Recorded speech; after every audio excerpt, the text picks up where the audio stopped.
When Cordelia invited her poor older sister Seraphina to her engagement party, she planned the perfect humiliation, a chance to show everyone how much better her life had become. But as Seraphina walked through those doors with quiet dignity, holding the hand of her soft-spoken husband Thaddeus, Cordelia had no idea she was about to learn the most expensive lesson of her life. Sometimes the people we look down on are standing on mountains we can't even see. My beautiful family and friends, welcome back. If you're ready for another unforgettable story, do me a quick favor, hit that like button. Why? Because every like tells YouTube, this story is worth sharing with more people who might really need it today. Drop a comment below and let me know where you're watching from. I do read every single one, and it makes me feel like we're sitting together in the same room, sharing these moments heart to heart. And don't forget to share this video with someone you love. You never know, the story you share might be the encouragement they've been praying for. This isn't just a channel, it's a family. And when you engage, you're helping us build a safe space where real stories bring real hope. The fluorescent lights of Mercy General Hospital buzzed overhead as Seraphina Blackwood finished her third consecutive 12-hour shift. Her scrubs, once crisp and white, now bore the invisible weight of countless patient stories. The elderly man who held her hand during his final moments, the young mother who cried tears of joy when her premature baby took his first breath, the teenager who whispered thank you after she stayed past her shift to comfort him through a panic attack. At 32, Seraphina had the kind of face that patients remembered, not because she was conventionally beautiful, but because her dark eyes held a warmth that made people feel seen. Her colleagues often joked that she had healing hands, but Seraphina knew the truth was simpler. She genuinely cared about every person who crossed her path, even when caring hurt. "Sarah, you heading home?" called out Dr. Martinez as she gathered her worn leather purse from her locker. The bag had been a gift from her late mother, and despite its frayed edges and faded color, Seraphina carried it everywhere, a reminder of the woman who taught her that kindness costs nothing but means everything. "Actually, I'm picking up a shift at the diner," Seraphina replied, forcing a smile. Mrs. Chen needed someone to cover the dinner rush. Dr. Martinez frowned. "When do you sleep?" "Sleep is overrated," Seraphina laughed, but the exhaustion in her voice betrayed her. The truth was, she couldn't afford to sleep. Not when the rent was due in 3 days and she was still $200 short. Not when her husband Thaddeus's small bookstore was struggling to compete with online retailers. Not when every dollar mattered in their tiny one-bedroom apartment above the laundromat. The October evening air bit through her thin jacket as she walked the 6 blocks to Chen's diner. She could have taken the bus, but the $2.50 fare was better saved for groceries. As she walked, she passed the gleaming windows of boutiques and restaurants she'd never be able to afford, but instead of feeling bitter, she found herself smiling at the couples sharing desserts and families laughing over dinner. Their joy was infectious, even from the outside looking in. "Seraphina, thank goodness you're here," Mrs. Chen called out as she pushed through the diner's glass door. The elderly woman's face was flushed with stress, her usually perfect hair escaping from its bun. The evening waitress called in sick, and we're completely swamped. The diner was indeed packed, every red vinyl booth filled with customers, the air thick with the aroma of coffee and home-cooked meals. Seraphina quickly tied an apron around her waist and grabbed an order pad, slipping seamlessly into the rhythm she'd perfected over the past 2 years of working here on her days off from a hospital. "What can I get you folks tonight?" she asked a young couple in booth 3, her genuine smile making them feel like the most important customers in the world. This was Seraphina's gift. She made everyone feel valued, whether they were ordering a $50 steak or just nursing a cup of coffee for hours because they had nowhere else to go. As the evening wore on, Her feet ached in her second-hand shoes, and her back protested from bending over tables, but she never let her discomfort show. When the elderly man in booth 7 struggled to read the menu, she patiently read every item aloud. When the single mother with 3 young children looked overwhelmed, Seraphina quietly brought extra crackers and crayons without being asked. When the homeless veteran who came in every Tuesday ordered just coffee, she made sure his cup never went empty and slipped him a sandwich on the house, paying for it herself from her tips. It was nearly 11 p.m. when her phone buzzed with a text message. The name on the screen made her stomach clench. Cordelia. Sarah. Hope you're not too busy with your jobs. I'm having an engagement party this Saturday at the Grandview Country Club. You and Thaddeus should come. It'll be fun to catch up. Dress code is cocktail attire. XOXO. Seraphina stared at the message, her heart sinking. Cordelia, her younger sister by 4 years, had always been the golden child. Beautiful, ambitious, and blessed with their father's business acumen, Cordelia had graduated from an Ivy League school and quickly climbed the corporate ladder. While Seraphina chose nursing because she wanted to help people, Cordelia chose finance because she wanted to help herself. Their relationship had grown increasingly strained over the years, especially after their parents' death 3 years ago. Cordelia had inherited the family business and the large house in the suburbs, while Seraphina received only their mother's jewelry and a small savings account that she'd used to pay for their parents' medical bills. Cordelia had made it clear she thought Seraphina was wasting her potential by choosing a service job and marrying a nobody like Thaddeus. Have you ever felt judged by family members who measure success differently than you do? How do you stay true to your values when others question your choices? Bad news. Mrs. Chen asked, noticing Seraphina's expression as she wiped down the counter. My sister's engagement party, Seraphina sighed. At the country club. Mrs. Chen, who had heard enough stories over the years to understand the family dynamics, shook her head sympathetically. The fancy one who thinks she's better than everyone? She's not a bad person, Seraphina said automatically, though the words felt hollow. She's just different from me. But even as she defended Cordelia, Seraphina's mind was racing. The Grandview Country Club was the most exclusive venue in the city. Cocktail attire meant expensive dresses she couldn't afford.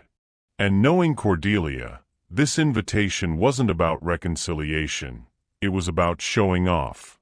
About proving to everyone, including Seraphina, just how far she'd risen above her humble sister.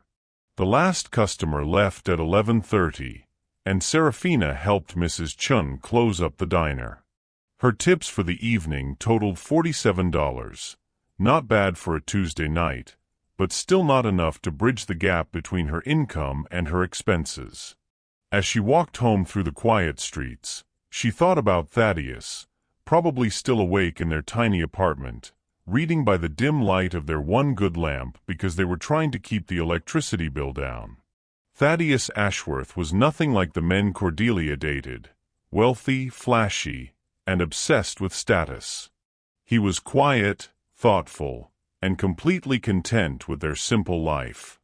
He'd inherited the small bookstore from his uncle 5 years ago, and while it barely broke even, he loved every aspect of it, from recommending the perfect novel to a customer to hosting the weekly poetry readings that drew a small but devoted crowd.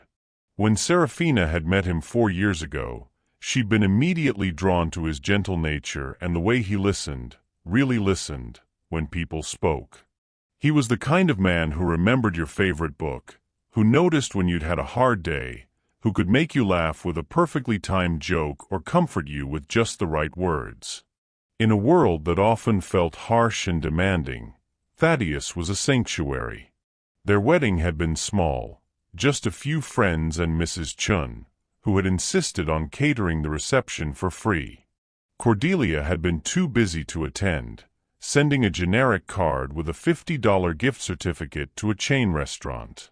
It had stung, but Seraphina had learned to expect disappointment from her sister.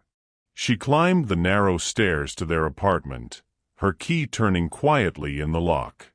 The living room was dark except for the soft glow from Thaddeus's reading lamp. He looked up from his book, a worn copy of poetry by Rumi, and smiled the gentle smile that had first captured her heart. "How was your evening, my love?" he asked, setting the book aside and opening his arms to her. Seraphina melted into his embrace, breathing in the familiar scent of old books and the lavender soap he used. "Long but good. Mrs. Chun sends her regards. And how are you feeling?" Thaddeus had a way of asking questions that went deeper than surface pleasantries. He could read her moods like he read his beloved books, carefully, with attention to every nuance. "Tired," she admitted, then showed him Cordelia's text. Thaddeus read it twice, his expression thoughtful. "Do you want to go?" "I don't know," Seraphina said honestly. "Part of me wants to see her, to try to rebuild our relationship. But another part of me knows this is just another opportunity for her to show everyone how much better she's doing than her poor older sister." "What does your heart tell you?" This was so like Thaddeus, never telling her what to do, but helping her find her own answer. "My heart says family is important, even when they hurt us. My head says I can't afford a dress for the country club, and I don't want to be embarrassed." Thaddeus was quiet for a moment, then took her hands in his. "Seraphina, you are the most beautiful, gracious, and valuable person I know. Your worth isn't measured by your bank account or your address or the label in your dress. If we go to this party, we go as ourselves, honestly and with dignity. And if your sister can't see how extraordinary you are, that's her loss, not yours." Tears pricked at Seraphina's eyes. This was why she'd fallen in love with him, not just for his kindness, but for the way he saw her. In a world that often made her feel invisible or insignificant, Thaddeus made her feel like a queen. "We'll go," she decided. "I'll find something to wear, and we'll go with our heads held high." As they prepared for bed in their small but cozy bedroom, Seraphina felt a familiar mix of anxiety and determination.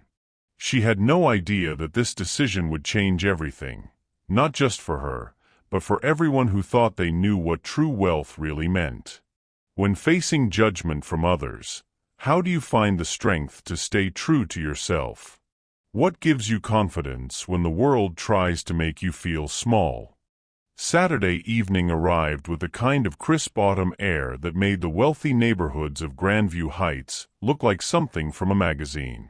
Seraphina stood in front of their small bathroom mirror, adjusting the simple black dress she'd found at a consignment shop for $25. It wasn't designer, but it was elegant in its simplicity, and with her mother's pearl earrings and the delicate silver bracelet Thaddeus had given her for their first anniversary, she looked dignified and beautiful. Thaddeus emerged from their bedroom wearing his one good suit, navy blue, well-tailored but several years old. He'd polished his shoes until they gleamed and combed his dark hair with the same care he gave to arranging books in his store.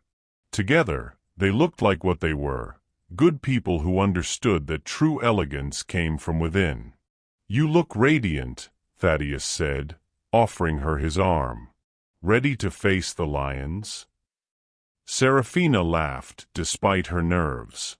"As ready as I'll ever be." The Grandview Country Club sat atop a hill overlooking the city, its Georgian architecture and manicured grounds screaming old money and exclusivity. Valet attendants in crisp uniforms directed luxury cars to parking spots, while guests in designer gowns and expensive suits made their way up the marble steps to the main entrance.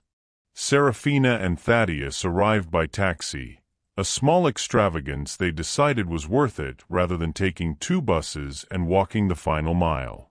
As they stepped out of the cab, Seraphina noticed the subtle looks from other guests.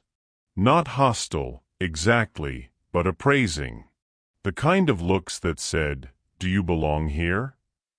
The ballroom was a vision of understated luxury. Crystal chandeliers casting warm light over round tables draped in ivory linens, centerpieces of white roses and eucalyptus, and a string quartet playing softly in one corner. The guests were exactly what Seraphina had expected. Cordelia's colleagues from the investment firm, college friends who'd all gone into lucrative careers, and family friends who measured success in stock portfolios and vacation homes. Sarah.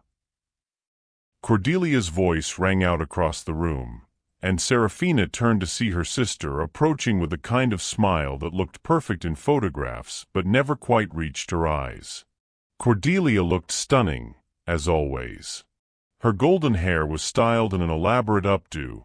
Her emerald green gown probably cost more than Seraphina made in 2 months, and the engagement ring on her finger caught the light like a small star. Behind her walked her fiancé, Preston Blackwell III, tall, handsome, and wearing the kind of confident smile that came from never having to worry about money. "I'm so glad you could make it," Cordelia said, embracing Seraphina with a kind of hug that was more performance than affection. "And Thaddeus? Still running that little bookstore?" "Still loving every minute of it," Thaddeus replied with genuine warmth, seemingly oblivious to the condescension in her tone. "How quaint," Preston said, his smile not wavering but his eyes already scanning the room for more important people to talk to. "What kind of books do you specialize in?" "All kinds," Thaddeus said simply. "I believe there's a perfect book for every person. You just have to take the time to find the right match." Cordelia laughed, the sound sharp and bright. "Oh, Thaddeus, you're such a romantic." "Preston, darling, Thaddeus thinks books can change the world." "Well, they can," Thaddeus said mildly, and Seraphina felt a surge of pride at his quiet confidence. "Have you ever been in a situation where your values were subtly mocked? How do you respond with grace when others don't understand what matters to you?" "Come on, let me introduce you to everyone," Cordelia said, linking her arm through Seraphina's and leading them toward a group of well-dressed couples. "Everyone, this is my older sister Seraphina. She's a nurse at Mercy General, you know, the public hospital downtown." The way Cordelia said public hospital made it sound like Seraphina worked in a war zone rather than a place of healing. The group smiled politely, the kind of smiles reserved for people you're supposed to be nice to but don't really want to talk to. "How noble," said a woman in a designer dress that probably cost more than Seraphina's monthly rent. "It must be so rewarding to help the less fortunate." "It is," Seraphina said simply. "Every day, I get to be part of someone's healing journey. There's nothing more meaningful than that." "And what about you, Thaddeus?" asked one of the men. "What line of work are you in?" "I own a bookstore," Thaddeus replied. "Ashworth and Company Books. We specialize in creating connections between readers and the stories that will change their lives." There was a moment of awkward silence. In this crowd, owning a small bookstore wasn't a career. It was a hobby that somehow paid the bills. "How interesting," Preston said finally. "Have you considered expanding? Maybe franchising? There's real money in scalable business models." "I'm not really interested in scaling," Thaddeus said with his characteristic gentleness. "I prefer to focus on serving my community well rather than serving more communities adequately." Cordelia's laugh was a little too loud, a little too bright. "Thaddeus is very philosophical about business. Sarah, Remember when we were kids and you always said you wanted to save the world? I guess some people never outgrow their childhood dreams. The comment stung, but Seraphina kept her expression serene. I think the world needs people who never stop believing it can be better. As the evening progressed, Cordelia continued her subtle campaign of humiliation. She made sure to mention Seraphina's tiny apartment above the laundromat when discussing real estate. She talked about her own recent vacation to the French Riviera while asking Seraphina if she'd been anywhere fun lately, knowing full well that Seraphina hadn't taken a vacation in 3 years. She introduced Thaddeus as the bookstore owner in the same tone she might use to say the janitor. But something remarkable happened as the evening wore on. Instead of becoming defensive or bitter, Seraphina responded to each slight with grace and genuine interest in others. When a woman complained about her housekeeper, Seraphina listened with empathy and offered practical advice. When a man mentioned his father's recent heart surgery, she spent 20 minutes sharing insights about recovery and rehabilitation, her professional knowledge and personal warmth making him feel heard and hopeful. Thaddeus, meanwhile, had found himself in conversation with several guests who were genuinely curious about his bookstore.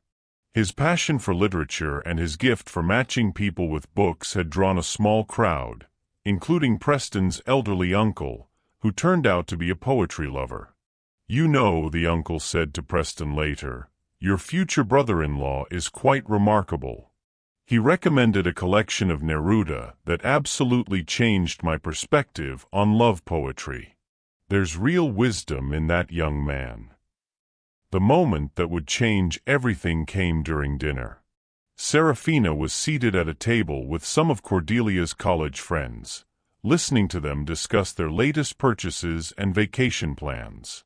One woman, clearly having had too much champagne, began complaining loudly about the quality of service at various establishments. "I swear, the help these days has no idea how to treat people properly," she slurred. "Just yesterday, I had to send my meal back 3 times at that little place downtown. The waitress acted like I was being unreasonable." Seraphina recognized the description. The woman was talking about Chen's diner, and probably about Maria, the young single mother who worked the day shift and was doing her best to support her 2 children. "Maybe she was having a difficult day," Seraphina suggested gently. "Sometimes people in service jobs are dealing with challenges we can't see." The woman scoffed. "Please. If you can't do your job properly, you shouldn't have the job. These people need to learn their place." The table fell silent. Even in this crowd, the comment was too harsh, too revealing of an ugly attitude that most people preferred to keep hidden. Seraphina could have let it pass. Should have let it pass, according to the social rules of situations like this. But she thought of Maria, working double shifts to pay for her daughter's asthma medication. She thought of all the patients she'd seen who were dismissed or dehumanized because of their circumstances. She thought of every person who'd ever been told they needed to learn their place. "I think," Seraphina said quietly, her voice carrying clearly in the sudden silence, "that every person deserves to be treated with dignity, regardless of their job or their circumstances. The woman serving your food is someone's daughter, someone's mother. She has dreams and fears and struggles just like you do. Maybe instead of demanding she learn her place, we could all learn to see each other's humanity." The woman's face flushed red. "Well, I never." "You're absolutely right," came a voice from behind Seraphina. She turned to see an elderly man she didn't recognize, distinguished, with silver hair and kind eyes behind wire-rimmed glasses. He'd been sitting at the table next to theirs and had clearly overheard the conversation. "I've spent 40 years in business," the man continued, "and I've learned that how someone treats people who can't do anything for them tells you everything you need to know about their character. Your sister, he said, nodding toward Cordelia, who had appeared at Seraphina's shoulder, should be proud to have someone with such wisdom and compassion in her family. Cordelia's smile was strained. Oh, Sarah has always been the bleeding heart of the family. Very idealistic. Idealism paired with action is how the world gets better, the elderly man said firmly. I'm Theodore Ashworth, by the way. Thaddeus, who had been approaching the table, stopped dead in his tracks. Uncle Theodore? The elderly man's face broke into a genuine smile. Hello, nephew. I was hoping I'd run into you tonight. When you witness injustice or unkindness, do you speak up even when it's uncomfortable? What gives you the courage to defend others who can't defend themselves? The revelation that Thaddeus's uncle was at the party, and had witnessed Seraphina's quiet defense of dignity and kindness, sent ripples through the nearby tables. Theodore Ashworth was a name that carried weight in this crowd, though most people knew him only by reputation. What they didn't know, what even Thaddeus didn't fully understand, was just how much weight that name carried. As the evening wound down, Seraphina found herself reflecting on the strange turns the night had taken. She'd come expecting humiliation and had instead found opportunities to stand up for her values. She'd been introduced as the poor sister, but had somehow ended up being the person others sought out for genuine conversation. Cordelia, meanwhile, seemed increasingly agitated as the night progressed. Her perfect party wasn't going according to plan. Instead of showcasing her success by contrast with her sister's struggles, she'd somehow managed to highlight Seraphina's grace and Thaddeus's quiet wisdom. Ready to go home? Thaddeus asked as the evening began to wind down, appearing at Seraphina's side with 2 cups of coffee from the dessert station. More than ready, she admitted, accepting the coffee gratefully. Though I'm glad we came. Even after. He gestured subtly toward where Cordelia was holding court with a group of admirers, her laughter just a little too loud, her gestures just a little too animated. Especially after, Seraphina said. Sometimes we need reminders of who we are and what we stand for. As they prepared to leave, Theodore Ashworth approached them one more time. Thaddeus, I'd like to have lunch with you this week. There are some things we should discuss about the family business. Of course, Uncle Theodore. Though I should mention, the bookstore is doing fine. We're not making a fortune, but we're happy. Theodore's smile was mysterious. Happiness is the most valuable currency there is. But there are other kinds of wealth too, and I think it's time you learned about your inheritance. Seraphina and Thaddeus exchanged puzzled glances, but before they could ask what he meant, Theodore had melted back into the crowd, leaving them with more questions than answers. As their taxi pulled away from the country club, Seraphina leaned against Thaddeus's shoulder, exhausted but oddly peaceful. She had no idea that her simple act of defending a waitress's dignity had set in motion events that would change everything. She only knew that she'd stayed true to herself, and that felt like victory enough. The alarm clock's shrill cry pierced the quiet of Sunday morning at 5:30 a.m., dragging Seraphina from the deep sleep she'd finally found after tossing and turning for hours, replaying the events of Cordelia's party. Thaddeus stirred beside her, his arm tightening around her waist in a sleepy gesture of comfort. "Another double at the hospital," he murmured, his voice thick with sleep. "Emergency shift," Seraphina whispered back, careful not to fully wake him. "Mrs. Patterson called last night. 3 nurses called in sick with that flu that's been going around. I couldn't say no." She could have said no. Should have said no, perhaps, after working 6 days straight already this week. But Mrs. Patterson had sounded desperate, and Seraphina knew what it meant when the ICU was understaffed. It meant patients didn't get the attention they deserved. It meant other nurses would be stretched beyond their limits. It meant people might suffer because there weren't enough hands to help.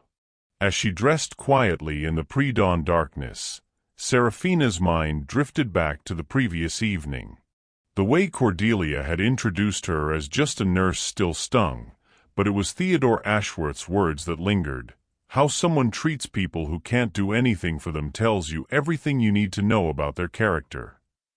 She'd been thinking about that phrase all night. Not because it was particularly profound.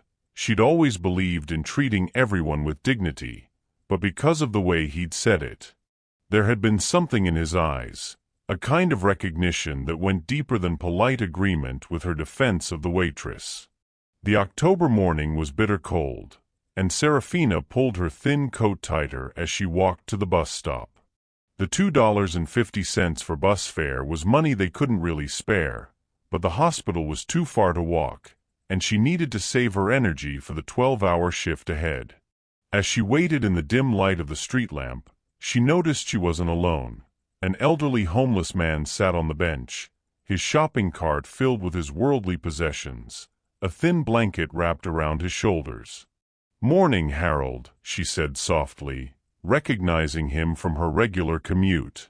Harold looked up, his weathered face breaking into a smile. "Morning, Angel. You're up early today." "Emergency shift. How are you holding up? It's getting cold." "Oh, you know me. Tough as old leather." But she could see him shivering beneath his blanket. Without thinking, Seraphina unwound the scarf from around her neck, a soft wool one that Thaddeus had given her last Christmas, one of their few nice things. "Here, take this. I'll be inside all day anyway." "I can't take your scarf, Angel. You need it." "I have another one at home," she lied gently, wrapping it around his neck. "Besides, it looks better on you." Harold's eyes filled with tears. "You're too good to people like me." "There's no such thing as people like you, Harold. There are just people. And people take care of each other. When you see someone in need, do you help even when you're struggling yourself? What drives you to share what little you have with others?" The bus arrived, and Seraphina helped Harold gather his belongings and get settled in a seat near the heater before finding her own spot. She didn't notice the well-dressed man in the back of the bus who had watched the entire interaction with great interest, or the way he discreetly took out his phone to make a note. At Mercy General, the chaos was immediate and overwhelming. The flu outbreak had hit the staff hard, leaving them critically short-handed just as the weekend emergency cases began pouring in. Seraphina barely had time to grab a cup of coffee before she was assigned to the ICU, where 3 critical patients needed constant monitoring. Her first patient was Mrs. Rodriguez, an elderly woman who'd suffered a massive stroke. Her family surrounded her bed, children, grandchildren, and great-grandchildren who'd driven through the night to be with her. They spoke in rapid Spanish, their voices thick with worry and love. "Excuse me," said one of the younger women, approaching Seraphina hesitantly. "Do you speak Spanish? We're trying to understand what the doctor said about our grandmother's condition."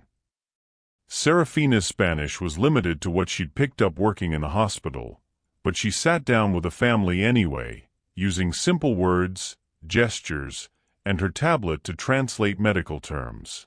She spent nearly an hour helping them understand the treatment plan, the prognosis, and what they could expect in the coming days. It wasn't technically part of her job. The hospital had official translators, but they were overwhelmed with other cases, and this family needed help now. "Gracias, Ángel," the grandmother whispered, squeezing Seraphina's hand with surprising strength. "You have a good heart." Her second patient was a young man named Marcus who'd been in a motorcycle accident. He was conscious but in tremendous pain, And more importantly, he was alone. No family, no friends. Just a scared 22-year-old facing the possibility that he might never walk again. "I don't have insurance," he confided to Seraphina during one of her checks. "I was between jobs when this happened. I don't know how I'm going to pay for any of this." "Don't worry about that right now," Seraphina said, adjusting his pillows to make him more comfortable. "Your job is to focus on healing. The financial stuff will work itself out." But she knew it wouldn't work itself out easily. She'd seen too many patients destroyed financially by medical bills, even those with insurance. During her break, she made several phone calls to social services, to charity organizations, to anyone who might be able to help Marcus navigate the system and find resources for his recovery. Her third patient was the most challenging, Mr. Thompson, a wealthy businessman who'd had a heart attack and was not handling his recovery well. He was demanding, rude to the staff, and seemed to believe that his money entitled him to special treatment. "This food is garbage," he complained loudly when Seraphina brought his lunch tray. "I want you to call my personal chef and have him bring me a proper meal." "I'm sorry, Mr. Thompson, but outside food isn't allowed in the ICU for safety reasons. But I can speak to the kitchen about accommodating any dietary preferences you have." "Do you know who I am?" he snapped. "I could buy this entire hospital. I shouldn't have to eat this slop."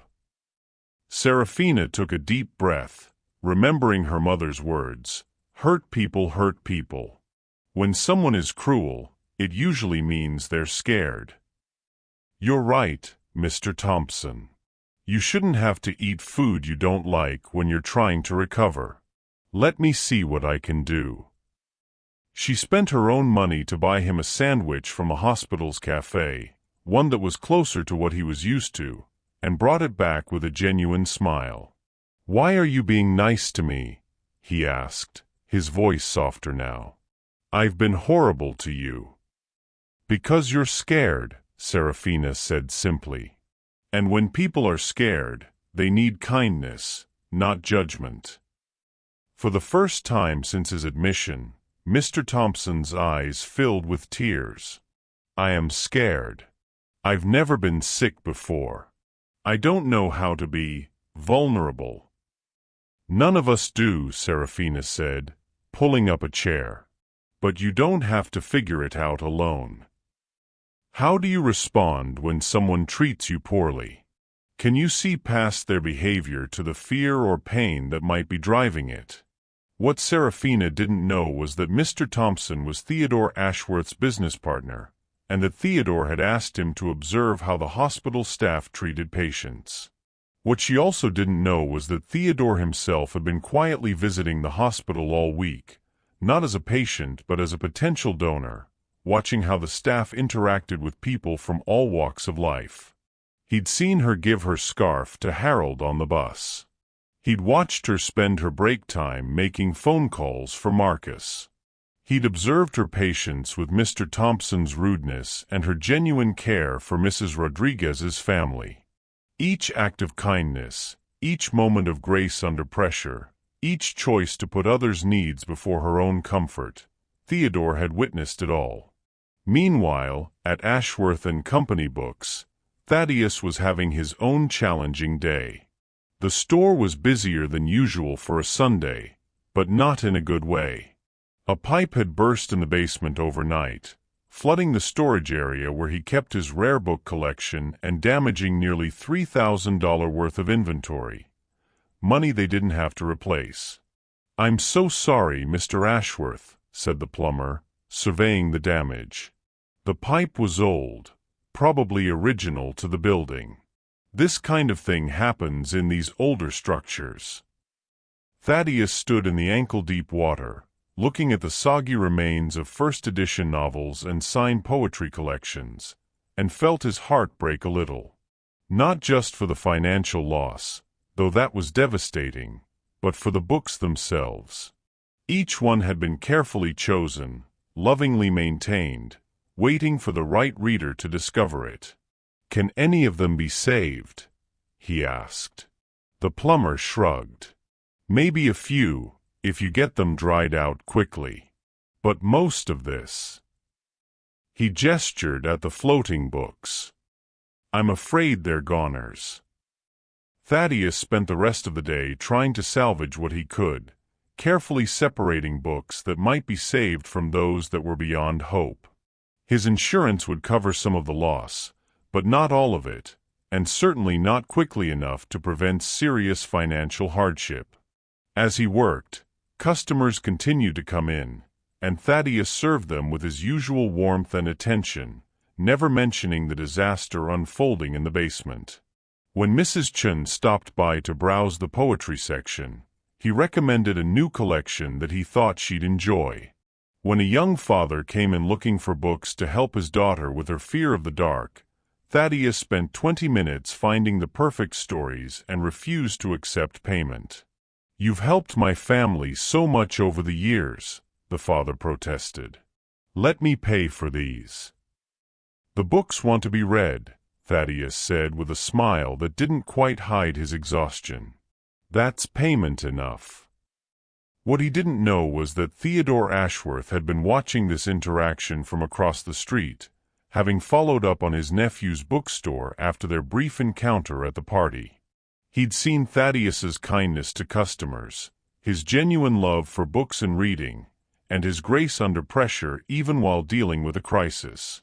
That evening, Seraphina returned home to find Thaddeus sitting at their small kitchen table, surrounded by damp books and insurance paperwork.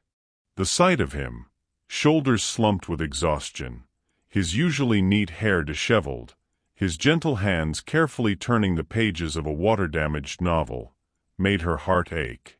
"Oh, my love," she said, immediately understanding what had happened. "How bad is it?" "Bad," he admitted, not looking up from the book he was trying to save. "But not insurmountable. We'll figure it out. We always do." Seraphina sat down beside him and took his hands in hers. They were cold and slightly damp from handling the wet books, but she held them anyway, warming them with her own. "We'll get through this," she said firmly. "I can pick up more shifts at the diner. Maybe ask Dr. Martinez about overtime opportunities at the hospital." "You're already working yourself to exhaustion," Thaddeus protested. "I won't have you sacrifice your health for my bookstore." "It's not your bookstore," Seraphina said. "It's our bookstore. Our life. Our future. And we protect what we love." They sat in comfortable silence for a while, both lost in thought. Neither of them knew that their lives were about to change dramatically. Neither could have imagined that their simple acts of kindness, Seraphina's defense of dignity at the country club, her care for patients and strangers, Thaddeus's generosity to customers even in crisis, had been witnessed by someone with the power to transform their circumstances entirely. All they knew was that they had each other, and that somehow, that felt like enough to face whatever came next. When facing financial hardship, how do you maintain your values and continue caring for others? What gives you strength when everything seems to be falling apart? As they prepared for bed that night, Seraphina noticed that Thaddeus seemed unusually thoughtful. "What are you thinking about?" she asked. "Uncle Theodore," he said slowly. "Something he said at the party about inheritance and family business. I've been wondering what he meant. Maybe he wants to help with the bookstore? Maybe. But Theodore has always been mysterious about his business dealings. I know he's successful, but he's never talked about specifics. And the way he looked at you when you defended that waitress." Thaddeus shook his head. It was like he was seeing something the rest of us missed. Neither of them could have guessed that Theodore Ashworth was, at that very moment, sitting in his study reviewing a detailed report about their character, their kindness, and their worthiness. Neither could have imagined that their humble continuation of their simple, generous life was actually the final test in an evaluation that would change everything. Tomorrow would bring revelations that would shake their understanding of wealth, family, and the true value of a life lived with integrity. But tonight, they were simply Seraphina and Thaddeus, two people who loved each other and tried to make the world a little better wherever they went. And that, as Theodore Ashworth had already determined, was exactly what made them worthy of what was coming next. Monday morning brought an unexpected visitor to Ashworth and Company Books. Thaddeus was in the basement, still dealing with the aftermath of the flood, when the bell above the front door chimed. He climbed the narrow stairs, water damage assessment form still in his hand, to find a woman in an expensive coat browsing the philosophy section. "Good morning," he said, quickly tucking the papers into his pocket. "Can I help you find anything specific?" The woman turned, and Thaddeus was struck by her elegant bearing and the sadness in her eyes. She appeared to be in her 60s, with silver hair pulled back in a simple chignon and the kind of understated jewelry that spoke of old money. "I'm looking for something about grief," she said quietly. "My husband passed away 6 months ago, and I'm struggling to find meaning in anything anymore." Thaddeus's expression immediately softened. This was why he loved his work, not the business side, but these moments when books could serve as bridges between human souls and the healing they needed. "I'm so sorry for your loss," he said gently. "Grief is one of the most difficult journeys we face. May I ask what kind of approach resonates with you? Some people find comfort in spiritual texts, others in poetry, some in memoirs of people who've walked similar paths." The woman, who had introduced herself as Eleanor, seemed surprised by his thoughtful response. I'm not sure. I've always been a practical person. My husband used to say I could solve any problem with logic and determination. But this..." She gestured helplessly. "Logic doesn't seem to apply to missing someone." Thaddeus nodded knowingly. "Grief isn't a problem to be solved. It's a love with nowhere to go. Let me show you a few things that might help." For the next hour, Thaddeus guided Eleanor through carefully selected books. He showed her Joan Didion's The Year of Magical Thinking for its honest exploration of loss, Mary Oliver's poetry for its celebration of life's beauty even in darkness, and A Grief Observed by C.S. Lewis for its raw examination of faith in the face of loss. "You don't have to buy anything today," Thaddeus said as Eleanor held the 3 books. "Take them home, see which one speaks to you, and come back when you're ready." "I can't just take your books," Eleanor protested. "You're not taking them. You're borrowing them. Books want to be where they're needed most." Thaddeus smiled. "Besides, I have a feeling you'll be back. People who love deeply usually love books too." What Thaddeus didn't know was that Eleanor was Theodore Ashworth's sister-in-law, and that her visit was part of a carefully orchestrated test. Theodore had told her about his nephew's bookstore, describing Thaddeus as someone with unusual wisdom and kindness, and Eleanor had been skeptical. In her experience, business owners were primarily concerned with profit, not people. But as she left the store with 3 books she hadn't paid for and a genuine sense that someone had truly listened to her pain, Eleanor began to understand what Theodore had seen in his nephew. When someone shares their deepest pain with you, how do you respond? Do you try to fix their problems, or do you simply offer presence and understanding? Meanwhile, at Mercy General Hospital, Seraphina was facing her own test, though she didn't recognize it as such. A new patient had been admitted to the ICU, a young woman named Isabella who'd been in a severe car accident.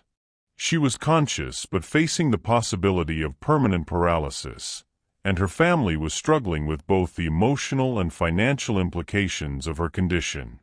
"The insurance company is saying they won't cover the experimental treatment," Isabella's mother, Carmen, explained to Seraphina through tears.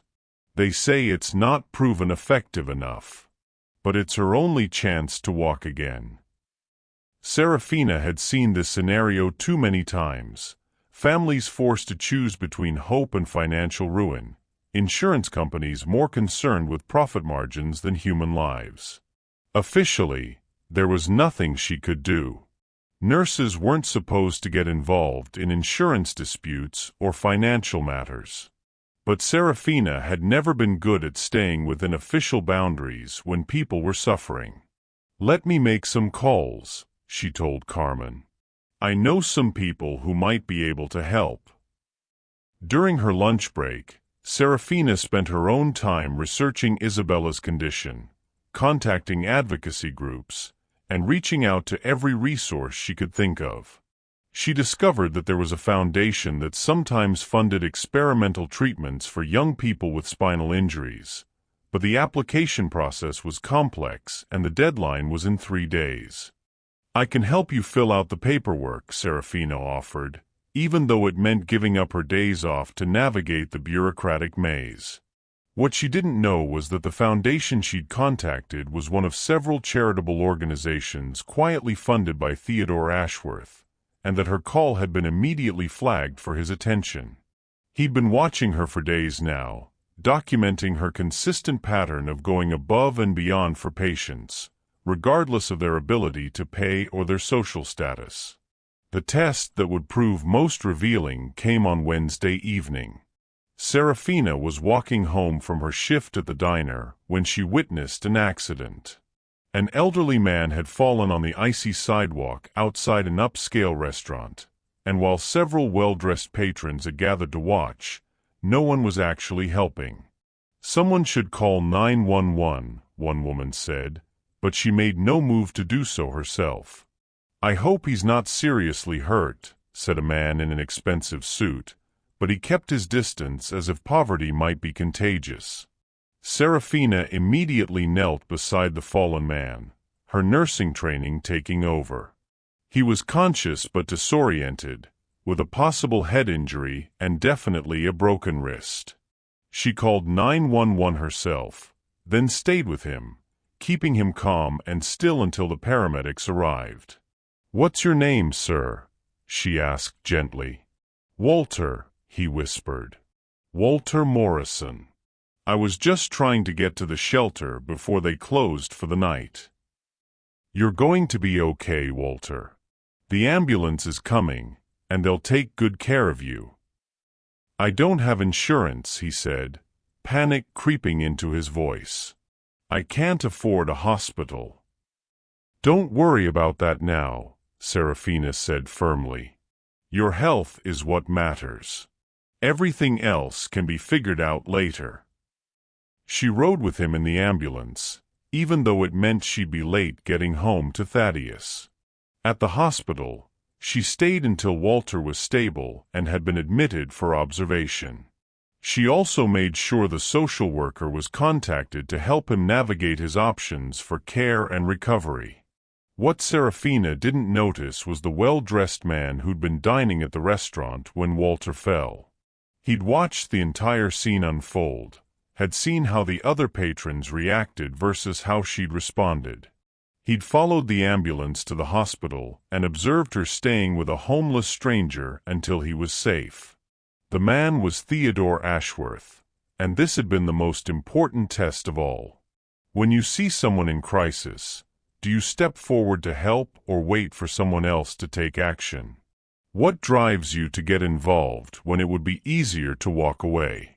Thursday brought another carefully orchestrated encounter. Thaddeus was at the farmer's market, buying vegetables for the week with the last of their grocery money, when he noticed a commotion at one of the stands. A young mother with 2 small children was arguing with a vendor about the price of apples. "Please," she was saying, "I only have $3 left, and my kids haven't eaten since yesterday. Can't you just let me have a few apples?" The vendor, a gruff man who clearly valued profit over compassion, shook his head. "Business is business, lady. I can't give away my produce just because you're having a hard time."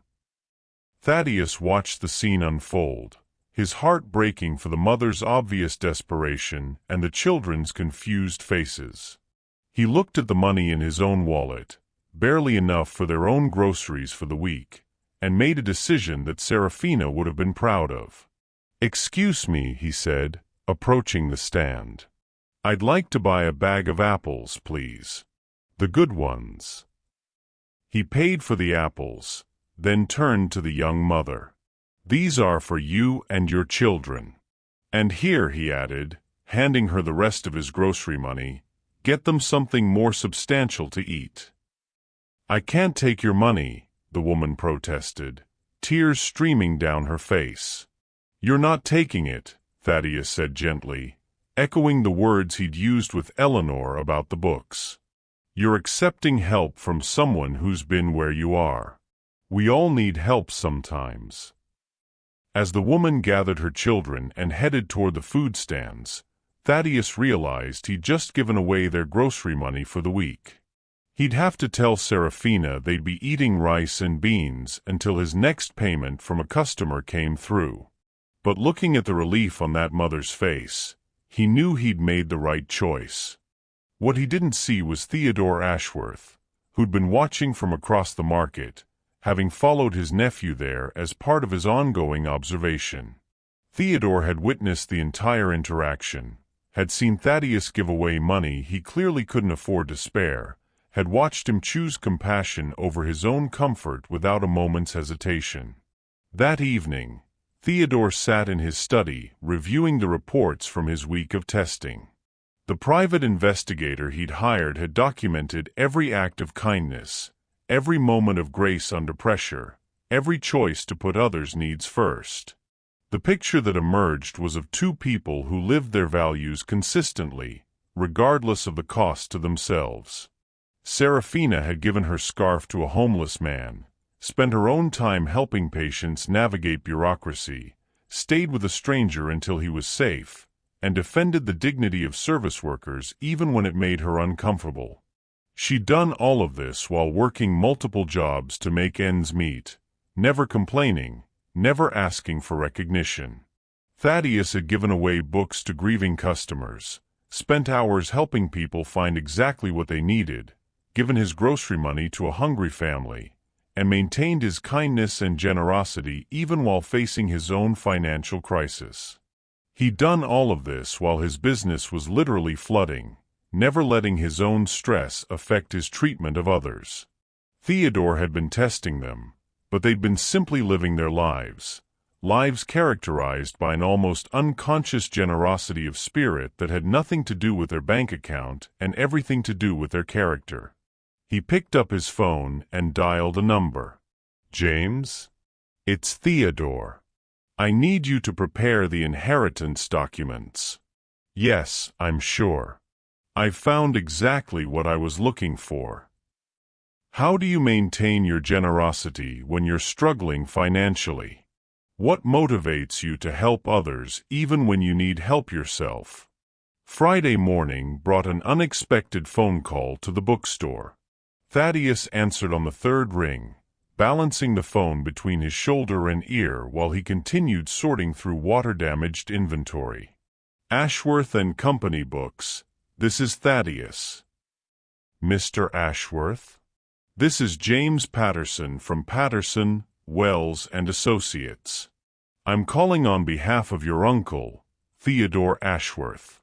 He'd like to schedule a meeting with you and your wife for this Saturday morning, if possible." Thaddeus paused in his sorting. "Is everything all right? Uncle Theodore seemed fine at the party last weekend." "Oh yes, sir, everything is quite all right. In fact, I believe you'll find this meeting very beneficial. Would 10 a.m. work for you? Mr. Ashworth has asked me to send a car." "A car really isn't necessary." I'm afraid Mr. Ashworth was quite insistent. The driver will pick you up at your apartment at 9:30 a.m. sharp." After hanging up, Thaddeus stared at the phone for a long moment. In all the years he'd known his uncle, Theodore had never sent a car for anything. He'd never even mentioned having a lawyer, let alone one from what sounded like a very prestigious firm. That evening, as Seraphina returned from another double shift at the hospital, Thaddeus told her about the mysterious phone call. "What do you think he wants?" Seraphina asked, settling into their small couch with a cup of tea. "I have no idea. But something tells me our quiet little life is about to get very complicated." Neither of them could have imagined just how complicated, or how wonderful, it was about to become. Theodore Ashworth had spent a week confirming what he'd suspected from the moment he watched Seraphina defend a waitress's dignity. He'd found two people whose character was worth more than all the money in the world. And he was about to prove that sometimes the universe rewards those who give without expecting anything in return. Saturday morning arrived gray and drizzling, the kind of October weather that made their small apartment feel even smaller. Seraphina stood before their tiny bathroom mirror, trying to decide what one wore to a mysterious meeting with a wealthy relative. She'd settled on her one good dress, navy blue, simple, bought for job interviews 3 years ago, when Thaddeus appeared behind her, adjusting his tie. "You look beautiful," he said, meeting her eyes in the mirror. "I look nervous," she corrected, but she smiled at his reflection. "That too. But beautifully nervous." At exactly 9:30 a.m., a sleek black Mercedes pulled up outside their building. The driver, a professional-looking man in a crisp uniform, stepped out and opened the rear door with a kind of practiced courtesy that spoke of years serving wealthy clients. "Mr. and Mrs. Ashworth? I'm Robert. Mr. Theodore asked me to bring you to his office." As they settled into the leather seats, Seraphina whispered to Thaddeus, "Your uncle has a driver?" "Apparently my uncle has a lot of things I didn't know about," Thaddeus whispered back, watching the city pass by through tinted windows. The Mercedes navigated through increasingly upscale neighborhoods before pulling into the circular drive of a gleaming office building in the financial district.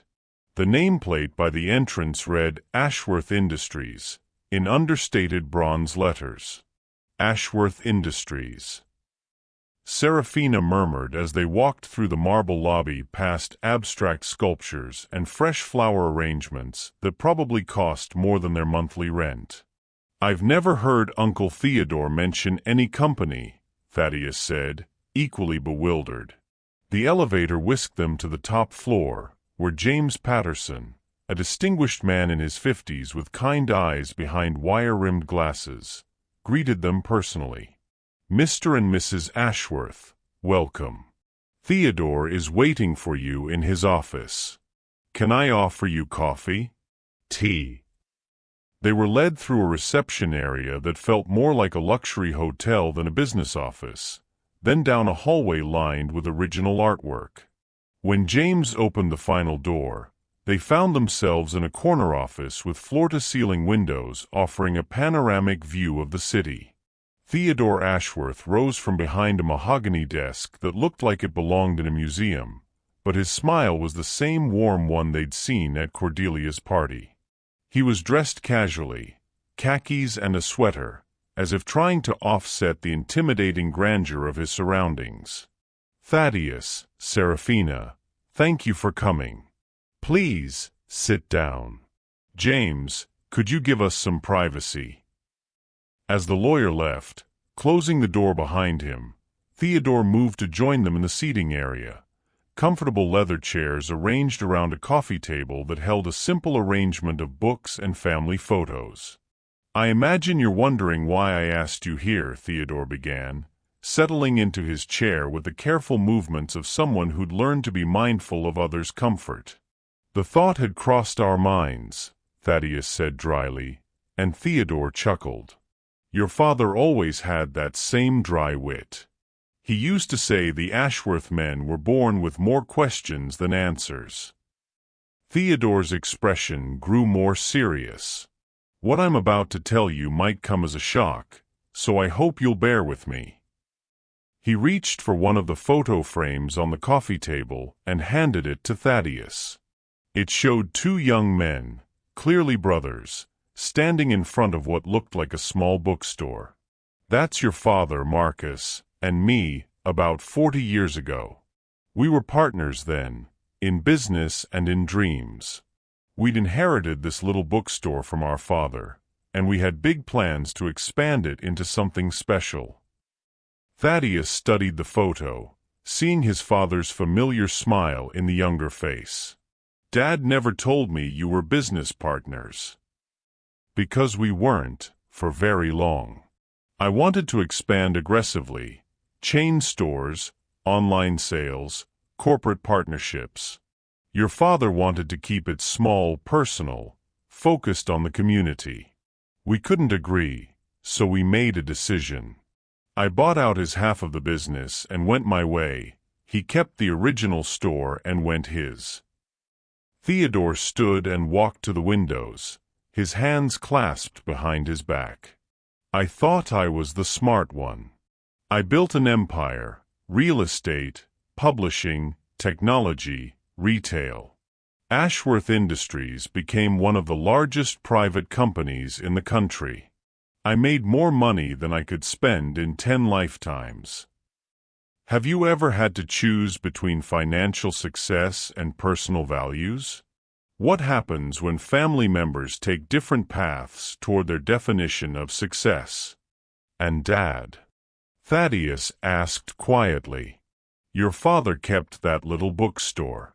He married your mother, raised you, and spent every day connecting people with the books that would change their lives. He sent me a photo every Christmas, you at different ages, always surrounded by books, always smiling. Theodore's voice grew thick with emotion. I used to think he'd chosen the smaller life. I was wrong.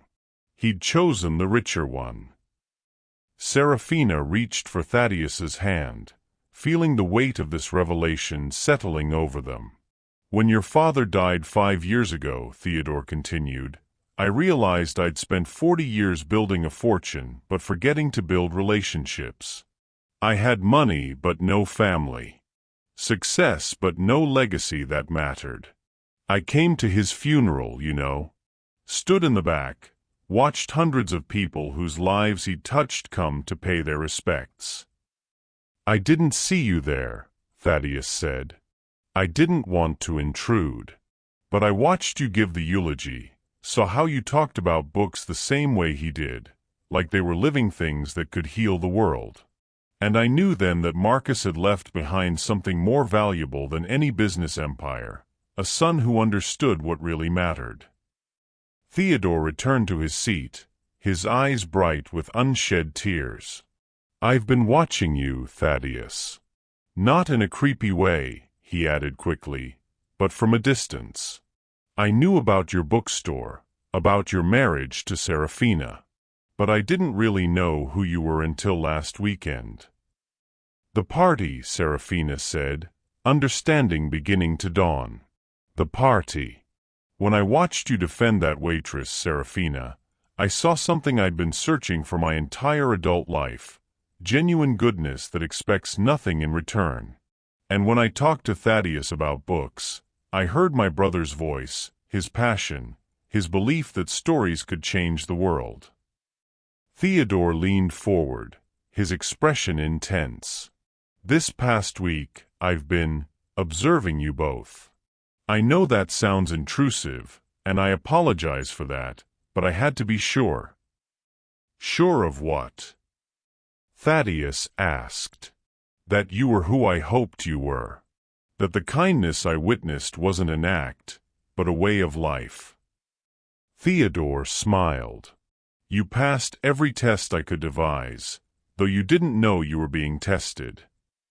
He reached into his desk drawer and pulled out a thick folder. Seraphina, I know about Harold, the homeless man you gave your scarf to. I know about Isabella's family and the foundation application you helped them complete. I know about Walter Morrison, the man you stayed with at the hospital even though you didn't know him. Seraphina's cheeks flushed. I don't understand. How do you? Because I've been looking for people like you my entire life. People who do the right thing not because they're being watched, but because they can't imagine doing anything else. Theodore opened the folder and showed them photographs, reports, documentation of their kindnesses over the past week. Thaddeus, I know about Eleanor, my sister-in-law by the way. She hasn't stopped talking about the young man who gave her books and hope when she needed it most.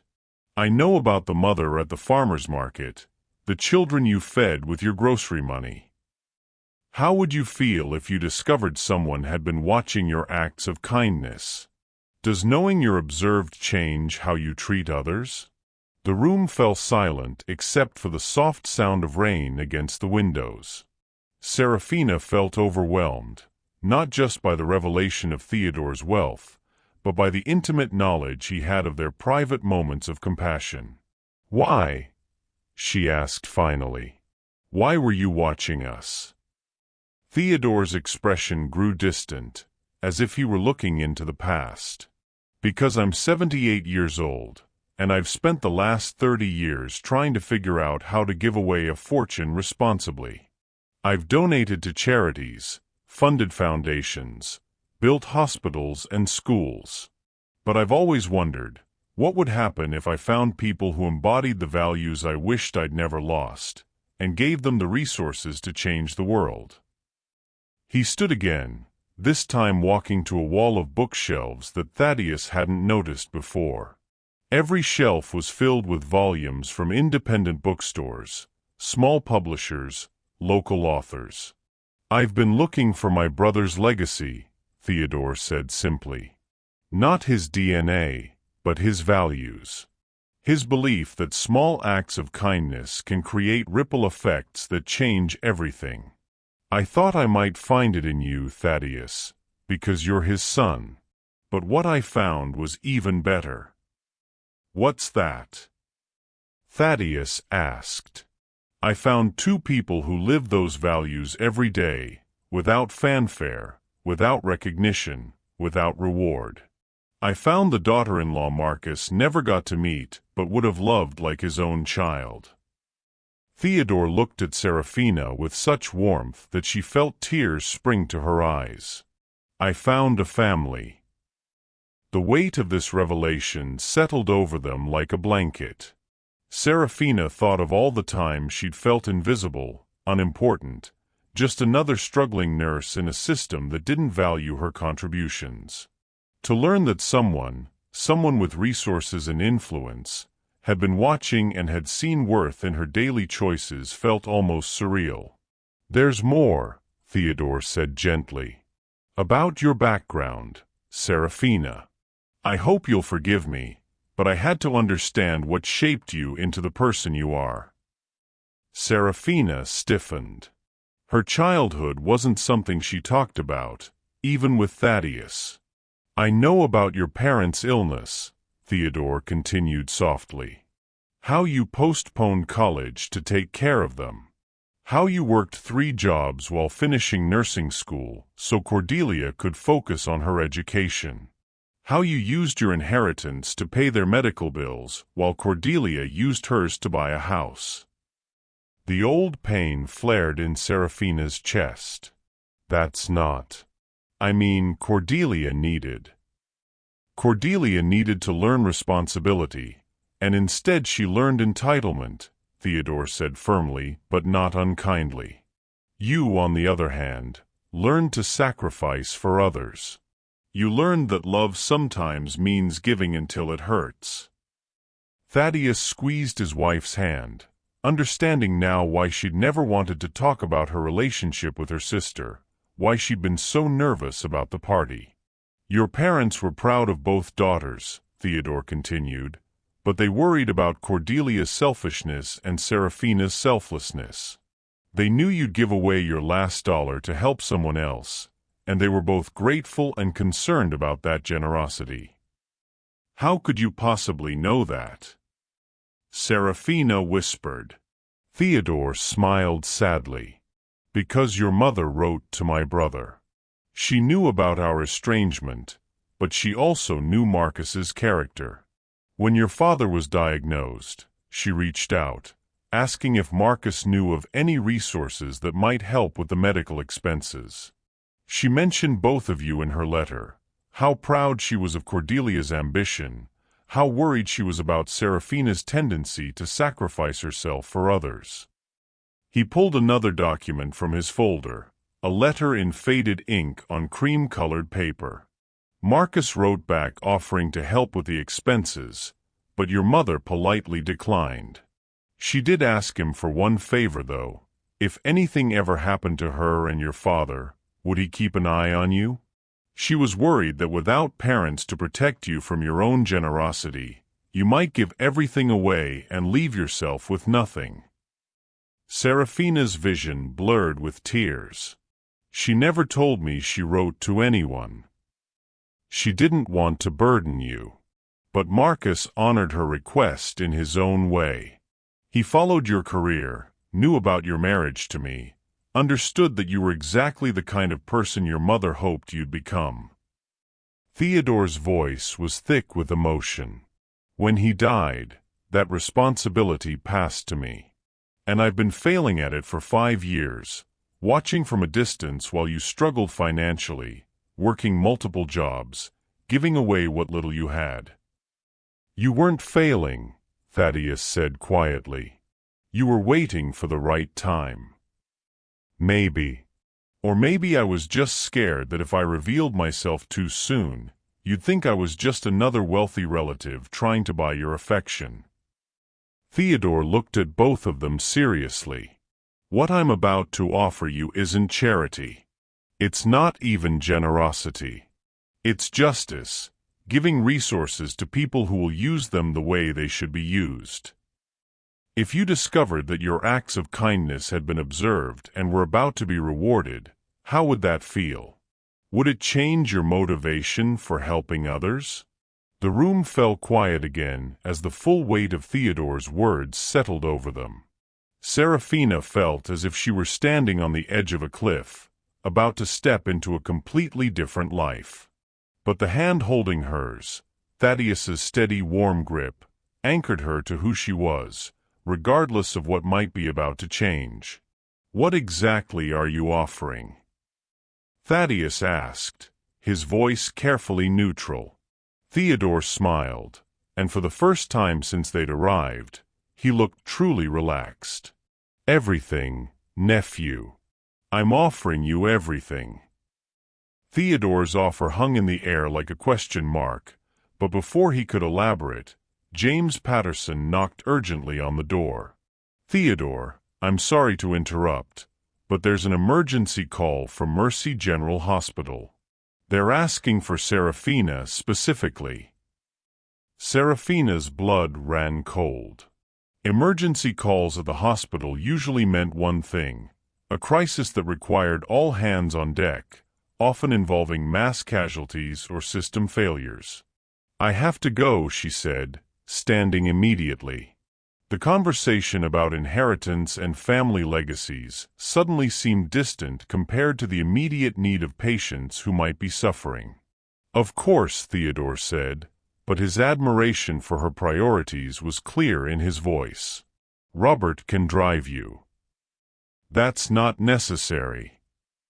It's faster than waiting for a bus, and if there's an emergency, every minute counts," Thaddeus said practically. "Go. We can finish this conversation later."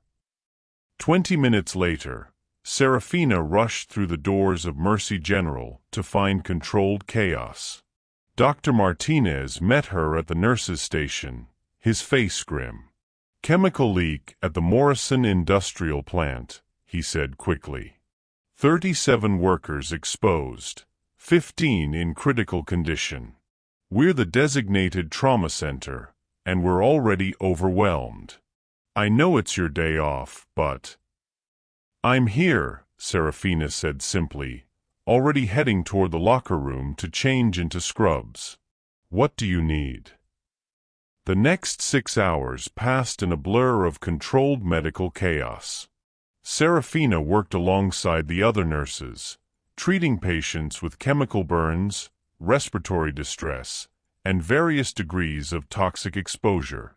The cases ranged from workers who'd been quickly evacuated with minor symptoms to those who'd been trapped in the leak area and were fighting for their lives. One of the most critical patients was a young father named David Chun, Mrs. Chen's nephew, Seraphina realized with a shock. He'd been working overtime at the plant to earn money for his daughter's birthday party and had been caught in the worst of the chemical exposure. His lung function is deteriorating, Dr. Martinez told Seraphina quietly as they worked over David's unconscious form. We need to intubate, but his family is here and they're asking questions about his chances. Seraphina looked through the glass partition to where Mrs. Chun sat with David's wife and 3-year-old daughter, their faces etched with fear and confusion. She'd known this family for years through her work at the diner, had watched little Emma grow from a baby to a chattering toddler who always asked for extra crackers when her parents brought her in for dinner. I'll talk to them, Seraphina volunteered, even though it wasn't technically her job. Social workers and doctors typically handled family communications, but she knew this family, and sometimes familiarity could provide comfort that professionalism couldn't. When crisis strikes people you care about, how do you balance professional duties with personal connection? What drives you to go beyond what's expected? Mrs. Chun, Seraphina said softly, kneeling beside the older woman in the waiting area. I'm so sorry about David.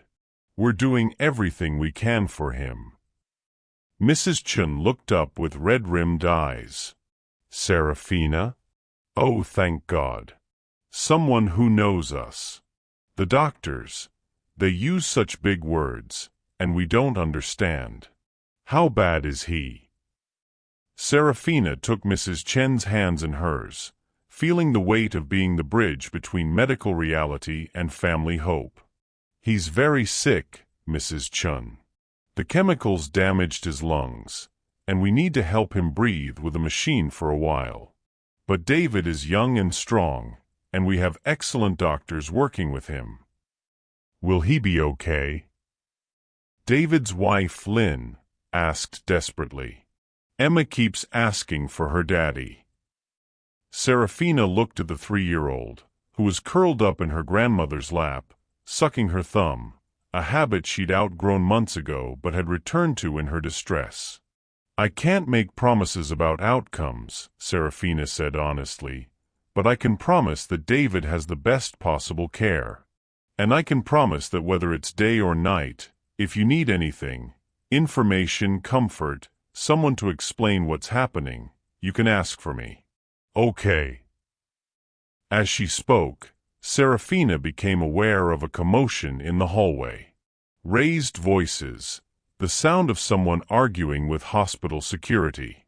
She excused herself and went to investigate, finding a scene that made her heart sink. Walter Morrison, the homeless man she'd helped earlier in the week, was being forcibly removed from the hospital by security guards. Please, Walter was saying, I just want to make sure the people from my old job are okay. I used to work at Morrison Industrial. These are my friends. Sir, you need to leave, one of the security guards said firmly. This is a restricted area during the emergency. Wait, Seraphina called out, recognizing Walter despite his disheveled appearance. Walter, what are you doing here? Seraphina. Thank God, someone who knows me. Walter's relief was palpable.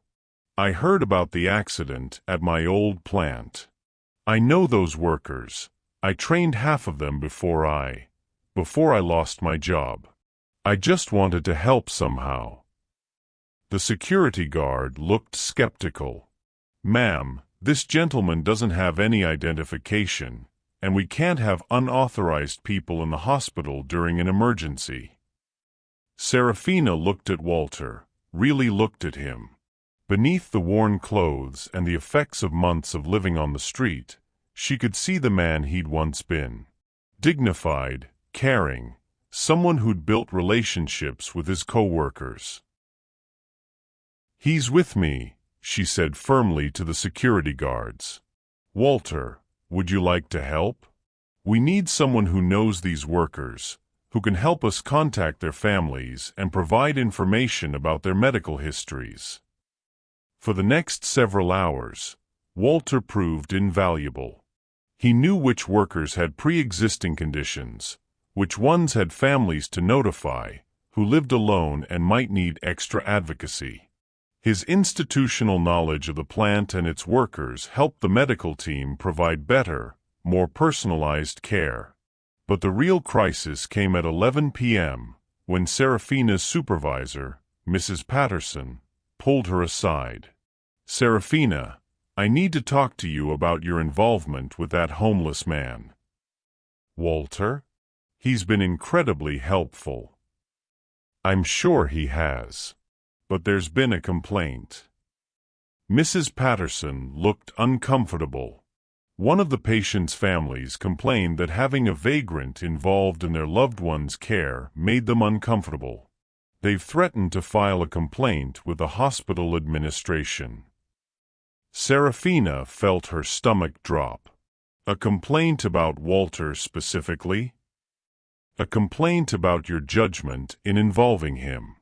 "Look, Seraphina, I know your heart is in the right place, but we have protocols. We can't just bring random people off the street into medical situations, no matter how well-intentioned." "He's not random. He's a former Morrison Industrial employee who knows these workers personally. His information has already helped us treat 3 patients more effectively." "That's not the point. The point is that you made an executive decision that bypassed proper channels, and now it's reflecting poorly on the entire nursing staff." Mrs. Patterson's voice was firm but not unkind. "I'm going to have to write this up, Seraphina. It'll go in your file, and depending on how the family complaint is resolved, it could affect your employment." The words hit Seraphina like a physical blow. Her job at Mercy General wasn't just her livelihood, it was her identity, her purpose, the place where she felt she made the most difference in the world. The idea that her compassion, her instinct to include rather than exclude, could cost her everything she'd worked for was devastating. Have you ever faced consequences for doing what you believed was right? How do you handle situations where following your conscience conflicts with following rules? Meanwhile, back at Ashworth Industries, Thaddeus was dealing with his own crisis. After Seraphina had left for the hospital, Theodore had begun explaining the specifics of his offer, not just financial support, but partnership in expanding the bookstore into a chain that would focus on community building and literary education. "I want to fund 50 bookstores like yours," Theodore had explained, "each one tailored to its community, each one run by someone who understands that books are bridges between people and possibilities." It was an extraordinary offer, one that would solve all their financial problems and allow Thaddeus to fulfill his deepest dreams of spreading literacy and love of reading. But as the day wore on and news of the chemical plant disaster dominated the airwaves, Thaddeus found himself distracted, worried about Seraphina and the patients she was undoubtedly trying to save. His phone rang at midnight. Seraphina's voice was exhausted and strained. "Thaddeus? I need you to come pick me up. Something's happened." When he arrived at the hospital, he found his wife sitting on a bench outside the emergency room, still in her scrubs, looking smaller and more fragile than he'd ever seen her. Walter Morrison sat beside her, and despite his homeless appearance, he was clearly trying to comfort her. "What happened?" Thaddeus asked, settling on her other side. I might lose my job, Seraphina said quietly, and then told him the whole story: Walter's arrival, his help with the patients, the complaint, Mrs. Patterson's warning. You did the right thing, Thaddeus said firmly. You always do the right thing. Maybe that's the problem, Seraphina replied, tears finally spilling over.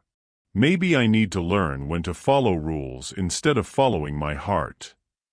Walter cleared his throat. If I may. I've been listening to you two talk, and I think you're missing something important. They both looked at him. You, he said to Seraphina, just spent 12 hours saving the lives of people I used to work with. People I trained, people I cared about. And you included me, made me part of that life-saving work, when everyone else saw me as an inconvenience to be removed. He turned to Thaddeus. And you gave a hungry family your grocery money yesterday, even though you didn't know where your next meal was coming from. Walter stood up, his dignity intact despite his circumstances. I may be homeless, but I'm not blind. You two are the kind of people the world needs more of, not less. Don't let anyone convince you otherwise. As Walter walked away, disappearing into the night, Seraphina and Thaddeus sat in silence, processing the worst day either of them had experienced in years. Their financial struggles, Theodore's extraordinary offer, the chemical plant disaster, and now the threat to Seraphina's career, it all felt overwhelming. What if we lose everything? Seraphina whispered. What if helping people costs us everything we've worked for? Thaddeus took her hand, cold from the night air, and warmed it between his palms. Then we'll start over. But we won't lose who we are. That's the one thing no one can take away from us.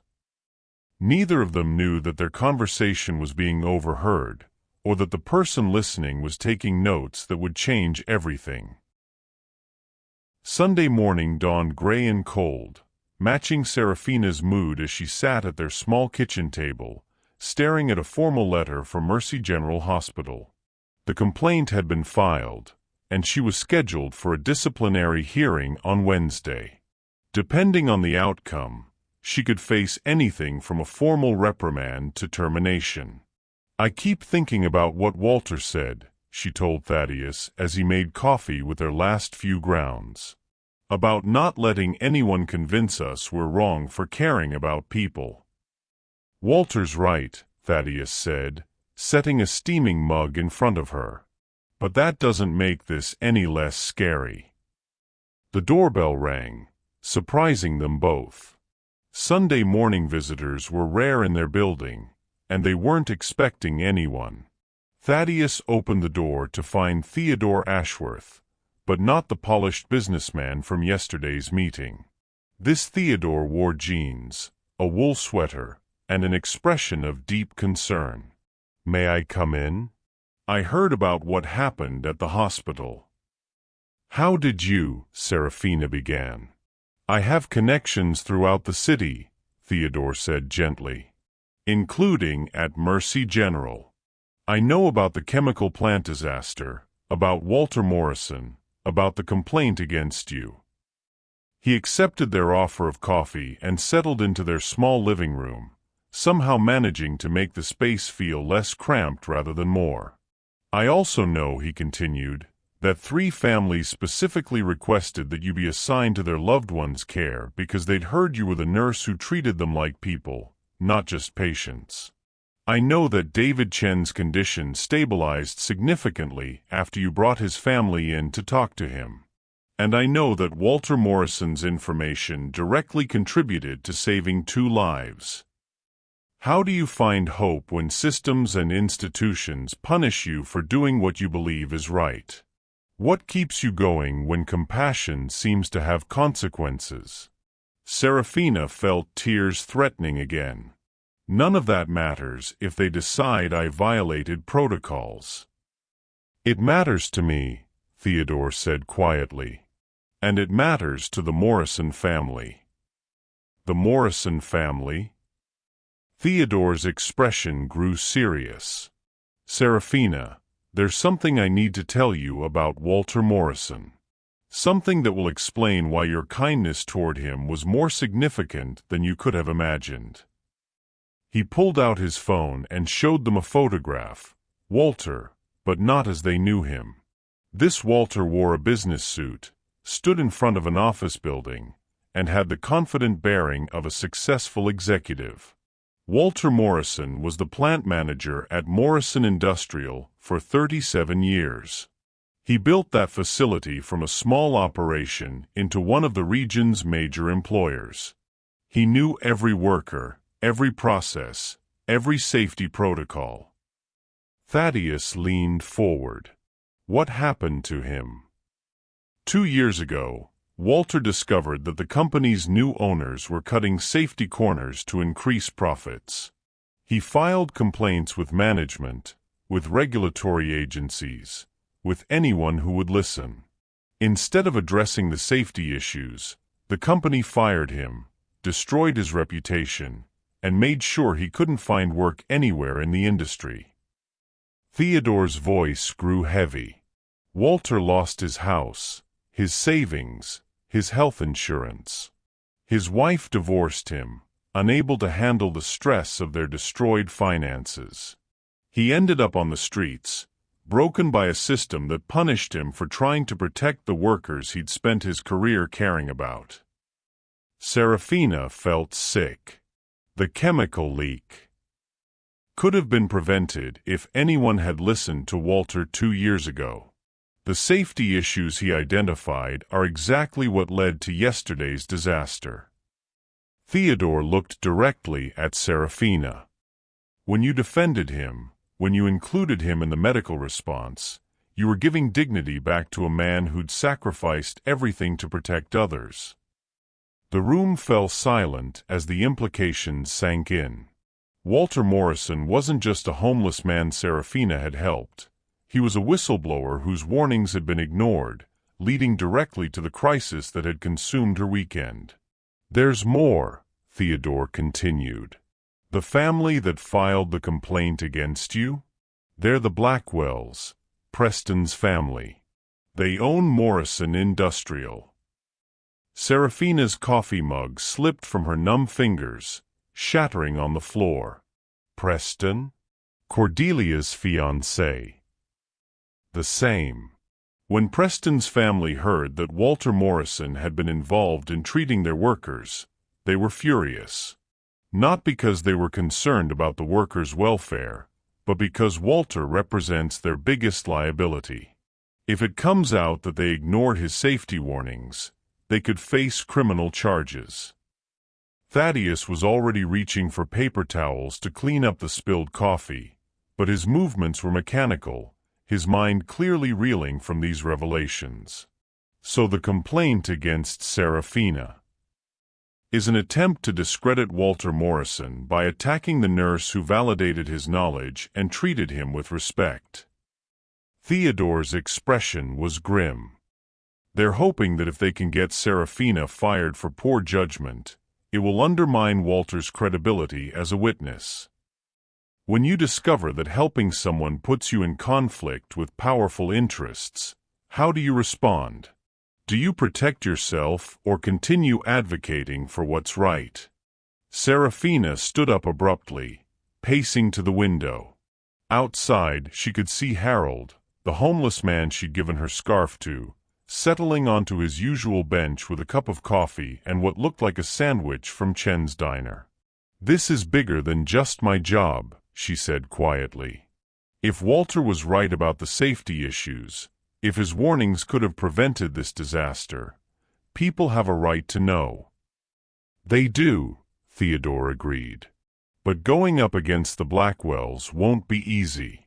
They have resources, lawyers, political connections. They'll fight dirty. Then we fight cleaner, Thaddeus said firmly, joining his wife at the window. We tell the truth and trust that justice matters more than money. Theodore smiled, the first genuine smile they'd seen from him since he'd arrived. That's exactly what I hoped you'd say. He stood and walked to join them at the window. I have a confession to make. I didn't just hear about what happened at the hospital through my connections. I was there. What? Seraphina turned to stare at him. I followed you to the hospital yesterday. I wanted to see how you handled a real crisis, how your values held up under pressure. Theodore's cheeks reddened slightly.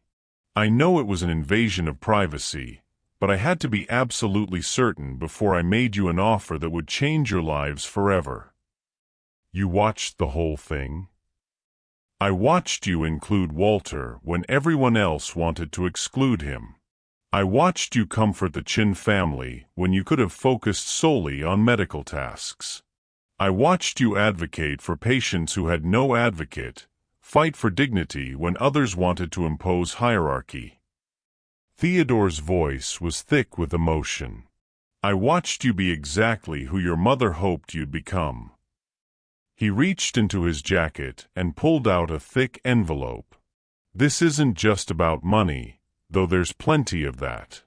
This is about power, the power to fight for what's right, to protect people like Walter Morrison, to build a world where kindness isn't punished but rewarded. Seraphina took the envelope with shaking hands. Inside were legal documents, bank statements, and what looked like a business plan. I'm not just offering you wealth, Theodore said. I'm offering you partnership. Seraphina, I want you to head a new foundation, the Ashworth Center for Healthcare Advocacy. Your job will be to fight for patients' rights, support healthcare workers who stand up to institutional pressure, and ensure that people like Walter Morrison have voices that can't be silenced. He turned to Thaddeus.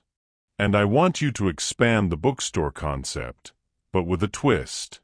Each location will include community health resources, social services, and advocacy training.